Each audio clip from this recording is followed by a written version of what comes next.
Maradona here. So we saw this statue go up in Bristol. Obviously they've torn one down, and all this is sort of starting to anger me a little bit. Now I get a lot of reasons why people do stuff, moral intentions and all that. The history of some of the statues are based around slave trade and all that. But you really think that this methodology of working is going to change the world? Getting down on one knee before every football match, that's going to change anything? Ain't going to change nothing. You think tearing down that statue and replacing it with a woman with her hand up is going to make the difference? No, all you were doing is replacing a monument, and this monument now doesn't signify success. All it signifies is more divide between people. It signifies more destruction, more hate. You haven't achieved anything at all. It's a waste of time and effort. If you want to change the world, you need to go actually change it step by step, person by person. You need to teach from a young age how to treat fellow man, because we're all human. You know, this Black Lives Matters, I get it, Black lives are important, 100%, but that was never a question in my eyes. Every human's important, and every life's important, including animal. So we need to stop all this divide. We divide everything. We put everything into categories and subcategories. We divide. We do it with fashion. We do it with music. We divide everything. And that's what causes the issues. Because if you're part of one group, then you can't truly accept another group. I don't look at the world like that, but that's how people look at the world. What else you've taught to the people that watch your behaviour is you teach them that writing is fine. You teach them that if you're not happy with something, what you need to do is get in groups and smash up everything. You need to tear down stuff. You need to be destructive, and then that fixes everything. And then you put there what you want there. To me, that just sounds like a spoilt child. Like well, I see it every day now. It's a spoilt world. We get everything we want when we want it, when we ask for it. And it's being ingrained into us from a young age. From streaming services like Netflix, I want to watch this show, I want to watch it now.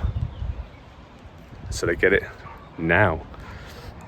They want food, Just Eat and Uber. I want it now. So it's delivered as soon as possible. I want it now. If I don't get it, I am gonna throw a wobbly. You know, you don't resolve history by pretending it didn't exist. So you take that statue, oh, it no longer exists as part of British history. Of course it does.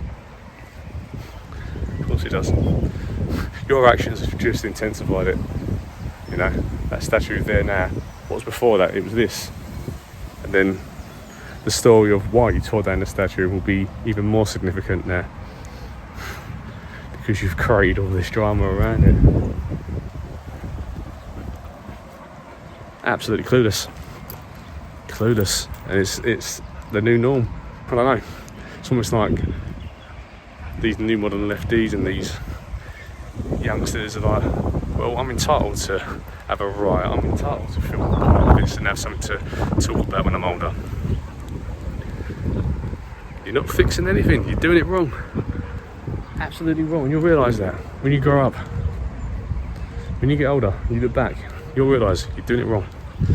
Humans take things to the extremes and everything too far, and then have to retract and go back to probably to where they originally started. We see it with everything. We'll see it with technology. We'll see it with mobile technology. It will go too far and come back. So this statue, I think, is absolutely pathetic. You know, you've achieved nothing. It's like me going to an house that's built on an Indian burial ground or something and saying, oh, that house is a bit dirty. I want that house, so I'll just go over, I'll smash it down and I'll replace it with my own house. What's changed? You put your house on top of it. It's still an Indian burial ground. It's still the foundations of whatever it was originally based on. So whether it was a statue that was based on slavery, hate, division, you've not fixed that, you've not changed that. All you've done is replaced the bricks and mortar above it. That's not going to go down in history for anything. People will take this down. They will destroy this statue, or you'll just create more hate divide. You've taught nothing. And this new age, I don't know what to call them, PC brigades, the ultra left, whatever it is, you are not helping the world. You think putting up a statue saying Black Lives Matter of a woman with a fist in the air is going to change the world. It's not going to change a thing. You're doing it wrong. You're doing it with aggression. You're doing it with hate. You're doing it with more divide. It's all about you being seen as right, and that's how you're doing it. It's not the answer. The answer is treating every human exactly the same. If they're a dickhead, regardless of the colour of their skin, then they're a dickhead. If they're a good person, they're a good person. And you treat them with kindness, treat them with truth and sincerity. You know, every human is treated the same. They all matter, and it's the same for our animal friends as well. These little guys.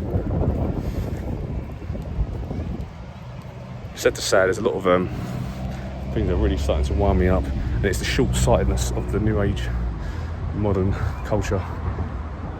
We look very short. We look out front of our feet, and we think by just, you know, jumping on the bandwagon or something that's going to change the world.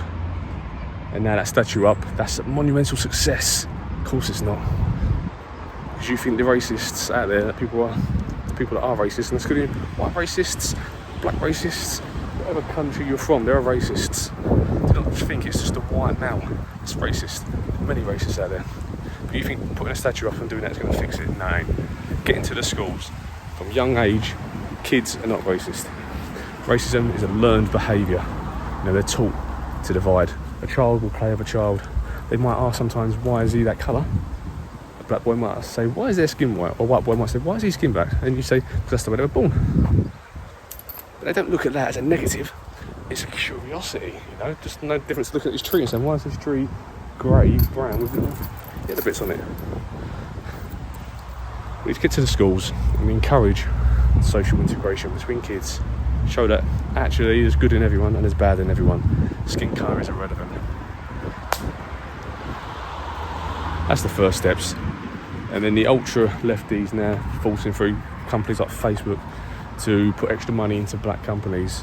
I just find it extremely insulting, not as a white person, but just insulting in general. You know, I've seen it in job applications now.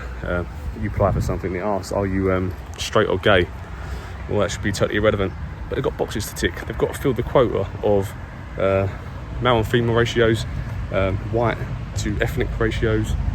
They've got to fill now gender specific ratios, so straight, gay, non-binary. They have to tick these boxes now to show that they're a multicultural, diverse company. But that's not, again, it's just insultive, you know. If I'm a black person or I'm a gay person, I want to get the job. One, because I'm good at it and I've worked hard for it and I've got the passion and I've got the ability.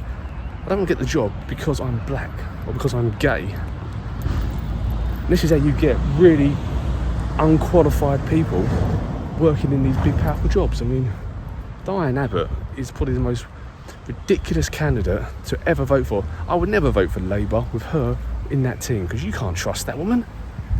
She shows no intelligence. She has no retainable knowledge on any situation.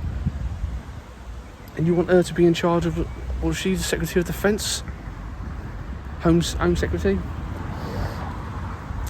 Absolutely not. I mean, but she got it, and she got it maybe because she had connection, but she got it because she was a female and she was black.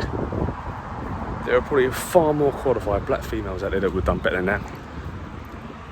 And this is the issue we've got. We're now getting people put into jobs because they tick a required amount ratio on job applications. You know, it shouldn't matter. It shouldn't be a question in doubt. It should be, right, CV comes through, you look at what they've got, the ability and qualifications. Do they qualify? Yes. This sheet where you tick, where are you from? Are you white British? Are you black? Are you this? Are you that? You can fill that in once you've been offered the job, can't you? You know? You can fill that in later. Why is that so irrelevant straight away? Yeah. It's all going the wrong way. It's going to the extremes on the opposite end of the scale. And it's just insultive. It's insultive to everyone. A hard-working black person now will question, were they good enough for the job really, or did they get it because of the colour of their skin? You know? We just need to snap out of this excuse culture. People need to start taking ownership of their lives again, you know? We're so quick to blame everyone else for our problems, even if we create them ourselves. Well, just as I was recording this video, I had a news notification come up saying the statue is being removed.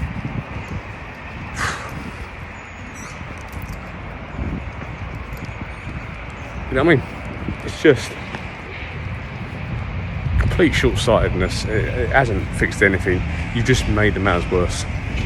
Far worse. Because you're angering the racists. They're going to retaliate. But you're also angering genuinely nice people. And I include myself in that. People that don't think like you say we think. You know? I mean, for one, I think it's really disrespectful and insulting that you keep ramming down my throat that because I'm a white male, I'm racist. You know, you keep telling me how I think and look at the world. I think you find you're completely wrong.